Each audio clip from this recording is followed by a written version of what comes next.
saa 5 z'ijoro muri 2014 ndi kumwe n'abakozi b'Imana nka babiri witwa Riziki Chantal n'undi w'Ibutare narahamagaye Imana ndashaka umurongo w'uru rugamba rwanjye. Ubundi ijambo ryose riri kuvugwa muri iyi minsi rigomba kubwira abantu ko bakwiye kwezwa kuko utejejwe ntazabona umwami Imana. Ariko iyo bavuze ngo umugeni urumva bavuga kwezwa banga Imana kweza umugeni bashatse kuvuga no kweza umugeni ni umuntu ubundi umugeni ni umugeni wa Kristo uba ugomba gutaha. Ariko hari n'abageni baba bariho tuba tugomba bundi hora tumeze nk'abageni twiteguye umukwe.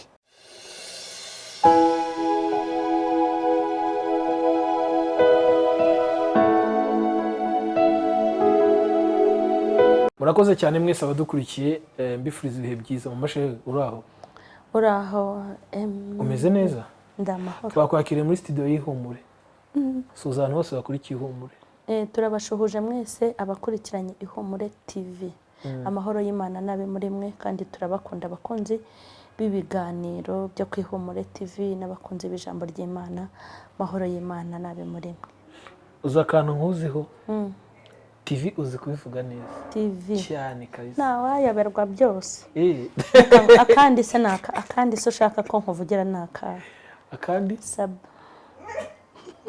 nakamubwire kuvuga subscribe ni danje kandi wayo ni danje ubwo uzi ukuntu nabyize urabeshya najyaga ntinya no kubivuga ngo ntabivuga nabi ugaceceka naracecekaga n'Imana irabizi ariko ubuzi kubivuga neza narabivuze naho nakecamo gato bivuye subscribe najyaga bivuga abana banjye bagasi gukora ariko ngira no gukora subscribe gukora share comment na like akiyo nigana Mana imenye bizaguruke kabica amababa iya niga cyane ntabwo byari nese ko minsi imbere ugiye kujya uvuga icyongereza cyinshi nzakivuga kubera ko wumva ijambo uzahera wari rihe ijambo nzaheraho ni ukuzajya mvuga oya uzi ikintu nkunda kwigisha mu cyongereza uzajya ubwiza mu cyongereza Jesus wow the Bible said hashiwe uzatwika icyo kuzajya nsuhuza inshuti zanjye mu cyongereza mbese nzajya mbitsindagira nongere mbitsindagire nibibanguka ahubwo. Bakunzi b'Ihumure TV uwo mumama mwabonye ni mama Charlene niwe turi kumwe muri uyu mwanya turamunezerewe nawe yatumwenyuriye yadusekeye yaduhaye ikaze ku Ihumure TV cyangwa nabivuze na wapi TV naho naramabuye kuzigiye mperukira mu ishuri woroshye no kuri kose uzigiye mperukira mu ishuri ni kera cyane sure ese ibintu byose uzubikura ni Imana ibigira ngo itanteza abarejiyo reka da abaporoso bo mu rusengero yo wow woroshye mama Charlene Imana igumugisha yego namwe twabanye mu bihe byatambutse na n'uyu munsi twongeye gusangira umugoroba abadukurikiye mu masaha y'umugoroba bagira umugoroba mwiza hanyuma abari mu masaha y'igitondo cyiza abari mu masaha y'amanywa nange mugire igicamunsi cyiza kuri Ihumure TV rero nge ndikuzo Emmy tubana kenshi mu biganiro bitandukanye uyu munsi nabwo turi kumwe kandi turi kumwe n'umuhanuzi ariko mama Charlene uri umuhanuzi tuvuga ko ndi umuvuga butumwa ariko uri n'umuhanuzi kubera iki se ese ntuhanura mu ijambo ugiye urajya kubihakana azari ndahanura mu ijambo iravuga iki Imana se ko ibiri kuvuga ko abantu bagoye kwezwa ubundi ijambo ryose riri kuvugwa muri iyi minsi rigomba kubwira abantu ko bakwiye kwezwa kuko utejejwe ntazabona umwami Imana. Ariko iyo bavuze ngo umugeni urumva bavuga kwezwa banga Imana kweza umugeni bashatse kuvuga no kweza umugeni ni umuntu ubundi umugeni ni umugeni wa Kristo uba ugomba gutaha. Ariko hari n'abageni baba bariho tuba tugomba bundi hora tumeze nk'abageni twiteguye umukwe. ubundi umugeni wo mu buzima busanzwe igihe aba ari buzire aba yakubwiye itariki n'umwaka mwarabyumvikanye, ariko umukwe wacu uzaba uje kutureba umukwe ni Kristo, abageni bakaba twebwe. Umugeni rero ni umuntu w'umunyabugingo uba ugomba gutaha, ni abageni niko twitwa. ubwo tubikoresha mu abageni ba Kristo ni mu itorero. Tugize umugisha rero kongera kubana nawe, by'umwihariko ngiye ndanezerewe. Hari ikintu kimwe Mama Charlene, ubuhanuzi. Iyo kenshi tuvuga ubuhanuzi twumva ko ari Imana ivuze, ariko noneho hari ubwo usanga bavuze ngo umuntu ngo yavangiwe, ukibaza kuvangirwa n'iki ku muhanuzi usanzwe ahanura ibintu bigacamo. Kuvangirwa ni uko aba yahanuye ibintu bitari byo, aba yinjiriwe na Satani cyangwa aba yabikoze ku bushake bwe. Ubundi umuntu uvangirwa ni umuntu uba wagabweho igitero agahanura ibitari byo ariko biturutse kuri Satani. Ariko aba bantu b'abatubuzi bapanga ibyo bahanura ntago nabita ko ari abantu bavangiwe. Oya, kandi ibyo bakora barabipanga. Umuntu se wavangiwe ko ari uvangirwa ibintu atazi n'igihe byaziye, ariko umuntu upanga ibintu ari buhanure tubita ahubwo abatubuzi. Bameze nka ba batubuzi bamwe ujya wumva leta igifata, ni abatubuzi bakoresha ubuhanuzi. Rimwe na rimwe hari ubwo, ariko ndagukumbuye uri kubwiza uvuga mu ndimi disi. Njyewe se ubwo noneho urashaka ko mpita mbikora? Ntabwo mbizi. Giye kumbera nk'abo mperutse kubona bamubwira ngo ngira wigane za ndimi agahita azigana. Bishatse kuvuga ngo n'izo yavugaga zarize yarabeshyaga, ntabwo ari iz'ijuru. Kuko ibi bintu byo kuvuga mu ndimi ni ibintu udahamagara ngo bize isaho bishakiye, ni ibintu bigutungura ubwabyo, ntabwo ari wowe ubikoresha, nibyo bigukoresha. Ariko njya nterwa ubwoba n'umuntu uvuga ngo ndaje mbahanurire. Kwemera itamukesha Imana. Abo ni bamwe bagira ubuhanuzi bwo mu ikofi no mu mashakoshi, kandi buriya buhanuzi ntabwo buba ari bwo. Ese iyo bababwiye bigasohora, hari igihe umuntu agupfunyikira ngo ibintu ariko bikaba aba yakurungurutse. Ntabwo mbizi. Hari n'igihe umuntu ashaka kuguhanurira nakuzi, yamaze kukwigaho, azi n'iyo utaha, kuko hari umuntu wigeze kubinyaturira. Ni umutubuzi, ni kera gifite umwuka w'Imana. Igeze rero ambwira ukuntu yajyaga apanga umuntu akamureba w'umukire, akajya iwe yaba agiye nko kubasura, akagenda yabipanze, akagira ibintu ashyira mu ntebe ahantu. Yagera mu rugo ati Imana yambwiye ko muri iyi ntebe aha n'aha hari ibintu bashyizeho, cyangwa akabishyira ahantu, mbese akareba akantu ahakora. Maze ati Imana yambwiye ko ari ibintu biri mu ntebe, hanyuma rero ndashaka kuza kubikuramo. Kuko rero ari we wabishyizemo, yagera ngo muri saro akiyuzuza iyo myuka mibi ye, agahita abikuramo mu ntebe. Bati yo bari baturangije, kumbi ni we wabihashyize. Hanyuma bati babonye umukozi w'Imana rero barangiza rwose bagaterura ubundi bakamuha.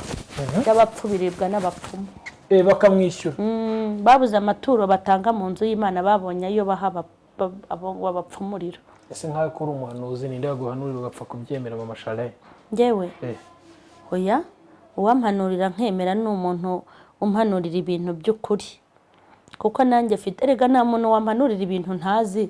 Nk'ubu nta muntu ushobora kumpanurira ikintu gishyashya. Ibintu byose bampanurira ni ibintu namenye kera, ni ukuza babisubiramo. Ikindi, hari ibintu mpamanya n'umwuka w'Imana. Hari n'abantu bagiye bagerageza kuntuburira kubw'urugamba ndimo cyangwa intambara ncamo, akazana amarangamutima. Uranzana amarangamutima gute? kandi ngewe saa 5 z'ijoro muri 2014 ndi kumwe n'abakozi b'Imana nka babiri, witwa Riziki Chantal n'undi w'Ibutare, narahamagaye Imana ndashaka umurongo w'uru rugamba rwanjye. Imana ikambwira iti kubera yuko wangishije inama. Icyo gihe twe twagiye gusengera umubatizo wa mama wanjye, saa 5 z'ijoro twebwe twibeta mu rutoki. Mbwira Imana nifite icyifuzo, ndashaka unyigisha ukuntu nzarwanura urugamba. maze gupfukama Uwiteka arambwira amuha umurongo. Imana imbwira n'ibyo muri uyu mwaka uyu turimo. nta muntu wamva ibi uru rugamba rw'amagambo, urugamba rwo guharabikwa, abazantera amabuye, abazandwanya, abazanyima ijambo, abazantuka, nabibwiriwaho, ariko ibindi simbibabwiye. Niyo mpamvu ubona ntajya nyeganyega, hari amakuru tuba twicaranye, hanyuma uraza kumbwira ibinyuranyije n'ibyo niyumviye. Ubundi Imana yakubwiye ugomba kubika ibimenyetso, simusiga uvuga uti iyi ni Imana. Ntabwo rero bajya bantuburira, hari n'abantubira nkabwira nti ntabwo ari mwebwe ivugisha mwenyine, nanjye iramvugisha, barantuburira ariko nabo barabizi ko batantuburira, navuganye nitabeshye. Ntubasubiza ngewe hari umuntu untuburira, hari umuntu umbwira ibintu nkabona ni amarangamutima y'uko ankunda. Yego mama, undi ari abatubuzi beza. Hari umuntu ukureba, yakureba akakugirira impuhwe, agahita abinyuza mu buhanuzi kugira ngo byumvikane vuba. Noneho uwo aba ari umwana mwiza, nta bintu bibi aba akwifuriza. Hari undi rero, hari undi uvuga, hari umuhanuzi wigeze ampanurira, ni uwo mu mahanga, si n'uwo mu Rwanda, sinari nzi ko niriya haba abatubuzi. bariyo yarantuburiye, avuga ukuntu Imana igiye kunkenesha. Icyo gihe nari nakinnye filime iriya yitwa Ishyano ku isi. Yarantuburiye aravuga ngo yabonye ndi umutindi, ndi umukene, ngo abona imyenda ishizeho, ngo abona mbuze aho kwicara, ngo abona mpindutse umukene mubi, ngo nzira filime.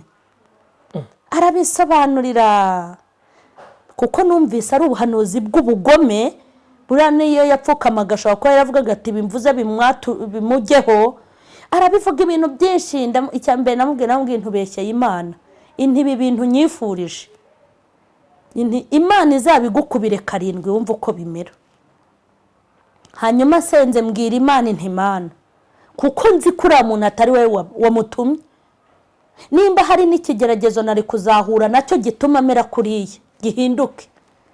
Avuze yuko nta ntebe nzicara ku musambi, ariko nkwatse za ntebe wambwiye. Icyo rero turazigura zira ntebe. Nari ifite izindi, nari naraguze za okaziyo. Ndamubwira Imana ku myenda, yavuze ko nzambara ishwambagara. Ukoresha imbaraga zawe, ndashaka indi myenda, kandi njye mva mu bwiza njya mu bundi, amaso yazabirebe, ntakambone nananutse, ntazambone nsa nabi, nanasenga nkabisiribanga, kuko buriya yabivuze muri buriya bugome.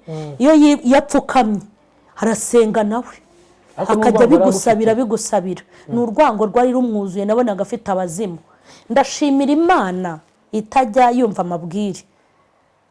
Intebe yaragiye ihitima, intebe nziza cyane.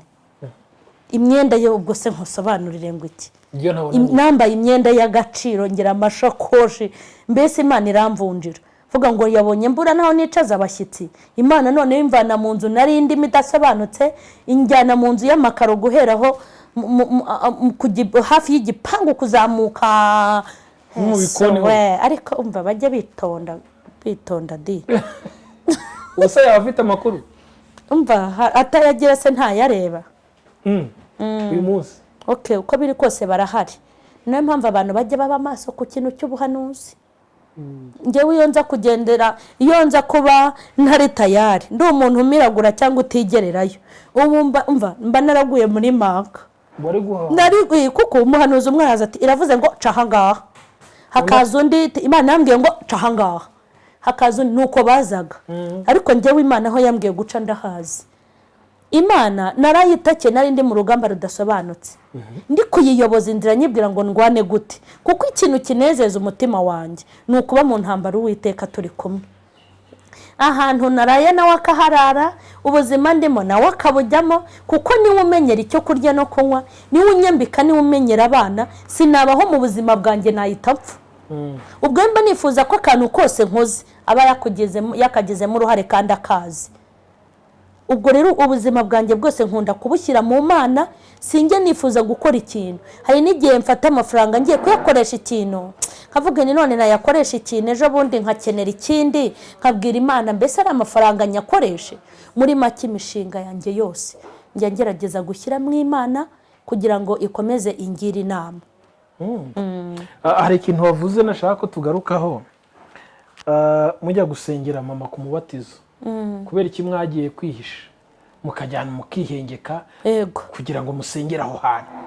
uko biri kose ni uko ubu haje umutekano muke, ni ukuri kose kwibeta ukajya ahantu urumva ni mu rugo hari n'abandi bantu. Rero kandi njye nifite ikibazo kingoye, naribazaga mu mutima nkavuga uru rugamba rwanjye nzarurwana gute, kuko njye numvaga guhera muri 2015 numva ngiye kwinjira mu rugamba ntigeze mbona, kandi koko nahise ndwinjiramo. Urumva hari muri 2014 nari nkeneye rero amakuru, nari maze guprofita kuba ngiye mu rugo kandi mprofita ko ndi kumwe n'abakozi b'Imana batavangiye. Ndababwira umutima wanjye uraremerewe, ndashaka kuyoboza Imana inzira imbwira ukuntu nzarwana rura rugamba rugiye kuza. Narwiyumvagamo kandi koko uko narwiyumvisemo niko rwaje. Iyo ruza ntara Imana itaramenera ibanga ngo imbwira uko nzifata nuko nzarwana nuko nzitwara, mwari kuba mwaranshyinguye. Iyo ngendera mu marangamutima y'urusaku na santima z'abantu mwari kunshyingura ntago mba nkihumeka rwose. Kumbaho nahereye nk'ushaka kugukuramo ibanga ukari inyuma n'iryo. Ayewe amabanga y'abari menshi. Iryo si nibanga, ibanga se narivuga nzarimena mu myaka iri imbere. Agira ngo nyine menye ibanga wakoresheje kugira ngo ukomeze kuba umugore w'intwaro ukomeye. Ni ibintu byinshi, ni ibintu byinshi kandi urugamba yari Kristo ruyoboye ntago tsindwa. Hanyuma uyu munsi ntekereza ko impamvu abantu batakihengeka si uko ari umutekano muke, kuko umutekano urahari, ahubwo ntekereza ko wenda wasanga iyo mumaze gusubizwa ibyo kongera kwihengeka nta mpamvu. Oya, nta impamvu mvuze ngo ni umutekano muke, ntabwo ari ukuvuga ngo igihugu nta mutekano gifite, ahubwo urabizi ibintu byagiye bibera mu butayu no mu buvumo, hanyuma leta igasohora itangazo ko nta muntu wemerewe gusengera mu butayu no mu buvumo. Kandi impamvu babivuze nuko hari abo bagiye bagwayo, yego abagiye bagwa mu mazi, kandi burya no mu ishyamba habamo ibintu byinshi, bafite uko babibonye. Ntago rero nta gusubizwa, nta muntu ushobora gusubizwa ngo areke gukenera Imana. Abaho se uko uzamuka niko n'ibibazo burya bizamuka. Uko uzamuka niko ibibazo bizamuka, kandi nimba hari ikosa Imana itakora nuko kuzamura gutyo gusa nta kandi kantu ishyizemo, ntabwo bishoboka. Ese abantu mwasengeye mu butayu no kuba utagiye mu butayu harimo itandukaniro? Wenda njyewe ntago nigeze ngirirwa amahirwe yo gusengera mu butayu cyane, kuko ntago nari mbyemerewe, nabusengeyemo igihe gitoya, kandi ikindi ngiye nigirira n'ubwoba. Nigirira n'ubwoba rwose kumbi rwose. Reka nkubwire pe, kumbwira ngo ngiye kwicara mu ishyamba njyenyine rwose pe, hari ahantu twigeze tujya gusengera muri Murya. Rwamagana twagiye gusengera muri Murya Icyangugu. Yes. Ariko ndashimira Uwiteka, ahubwo ndabyibutse. Yego sha. Wambwiriye ibintu muri Murya, wambwiye ko ugiye kumpa ku madolari, guhaye icyubahiro. Nahagiye ndi umukene, nahagiye shonje, nahagiye mbabaye, nahagiye meze nabi. Uwiteka hari ibyahavuganiye nanjye yarabishohoje, ibindi ndabirindiriye. Ubwo rero kuko hari nijoro, ubwo ngigana ndyamamo hagati. Nanga kuryama ku ruhande iyo ndi mu butayu, bari mfite ubwoba ko ikintu kimfata. Njyewe rero umutima wanjye ntuza gusenga nibereye mu rugo, nuko rwose nimereye. Iyo ndi mu butayu ni wa muruhu hanjyana nyine n'umubabaro, ariko simba mpishimiye, n'Imana irabizi. Noneho mu mazi twagiye mu mazi Byumba, abantu turajyana, nitinyira amazi. Ndabwira mwebwe mugende muyajyemo, nibyo mwamenyereje Imana. Njye ndiyicarira aha ku nkombe iri bunyumve, ntago njya muri amazi. Ndakurahiye hari igihe banjyanyemo bamfashe, umwe afata iburyo undi Yesu umwami we, narasenze se ko narinze mvamo. Noneho njye ntiyicarira aho ku nkombe z'ayo mazi ku ruhande, mahamagarira Imana, ndasenga. Nicaye ngiye kubona mbona umuntu araje ati Uwiteka kuntumye. Ini sinabarahiye. Buri wese Imana aho ayishakiye, ntabwo irushye yo kabyara. Ntishobora kujya kumbaza ibya mirenge. Nk'ubu nigirira amasengesho yanjye aringaniye kandi anyita ntunze. hari uwo numva nigeze nishinga abandi nanjye ngo ndasenga ya menshi nari mpfuye, ariko hari ibintu nzi ntishoboreye, ariko ibyo nshoboye ni nabyo binakenewe kurusha ibindi. ujya wiyiriza? Oya, ndiyiriza, ariko hari abantu bahera kwa mbere bakarangiza undi. Hari n'abajyaga bambyutsa ngo saa 9, ndababwiye ntimumpa amahoro. Ubundi bitotsi bya saa 9 urinda umbyutsa saa 9, naryamye saa 9 w'amanywa yose waryamye, hanyuma nkwishinge bakagira ngo ni umunyamubiri, ariko buri wese ajye yimenya we n'Imana ye. Iyo ugiriwe ubuntu bwo gukunda amasengesho, icy'ingenzi n'icyo yakuramo. Yego, amasengesho menshi ikihutirwa n'icyo wayavanyemo. Mama Sheri, wigeze ukunda gusengera mu byumba by'amasengesho? Nabijyagamo ngiye kwigisha. Abantu mugenda mugiye kwigisha, mugenda nk'abasitari, ntago mugira umwanya wo gusenga iyo muri mu Yeba byumba? badata we. Mugenda nk'abantu b'abasitari nyine. Yego, ariko abasitari ubwo ni ukuvuga iki? Abantu nyine bagiye gutegerezwamo ijambo. Twese ibintu rero by'ubusitari mama nambwira biranancanga cyane. Ko ubusitari njyewe nta nubwo mbizi ibyo bintu by'ubusitari. Kuvuga ngo umuntu ni umusitari se utatinywa n'abazimu? Njye umusitari udapfa uzamunyereke, umusitari utarwara niwe nkeneye. Sibyo, umusitari udaterwa, umusitari utahura n'ibyago n'amakuba, uwo niwe musitari. Ariko ubundi mu bintu duhura nabyo ntabyo kwanga uragenda ngo umusitari umuntu wese shitani ahangamura cyangwa arwanya, ni umuntu uba ucishijwe. Turi abantu bacishijwe makeya rero. Kandi burya njye ukuntu najyaga mu cyumba ariko ndi no guprofita nanjye nkapfukama nkabwira Imana yanjye. Kuko uwo mwanya wo kwicara wenyine ngo usenge uragoranye, uwubona gake. Nanjye rero iyo najye sinahandi mu rusengero nabaga ngiye kubwiriza, bagira mu mwanya w'ibyifuza nkaba nikubisa hano mu nguni nkahahamagarira Imana. Ukumva urishimye, ukumva urafashijwe. Uyu munsi biramutse bibaye ngombwa ko habaho abantu bongera gusengera mu byumba, nahoze ngira igitekerezo, wowe ura ntiwashinga icyumba cy'amasengesho kiza cyunganira ririya torero ryawe tuzi ryitwa Mama Sheri Official? Reka rero nkubwire, umenya abazimu baba mu byumba ntabwo nabasha kubajera. Nzabanza ncungane n'ababa ahangaha kuri Mama Sheri Official. Ubwo nafata ibitero bingabwaho hano nkajya kubivanga n'ibyo mu byumba. No kuva na kera ariko barabisabaga ngo wanjye mpashira icyumba kandi bari kuzura, ariko ntago nanga ibintu nk'ibyo. Abantu baraza, abajya ikuzimu bakaza, n'abajya mu ijuru bakaza. Njya guhangana n'iyo myuka mibi bagiye kwinyanyagiza mu bindi byumba. Nivire mwivuga butumwa nataganga njye guhangana n'iyo myuka mibi yabo. Reka ntabwo ibintu by'ibyumba mbikunda. Kereka ari abantu ntije icyumba kandi hagira umbwira ngo ndi bumuyobore, reka shwi ntagire n'ugira icyo ambaza, kuko njye nanga ibintu ngo nabayoboye ngo nabashyize kuri gahunda, ntabwo mbishobora. Mama Sheri, ni byinshi twagarukaho byagira umumaro, ariko impamvu nibajije ko mu cyumba ni uko wabaye umuvugabutumwa muri ADEPR kandi abantu benshi barakumenya.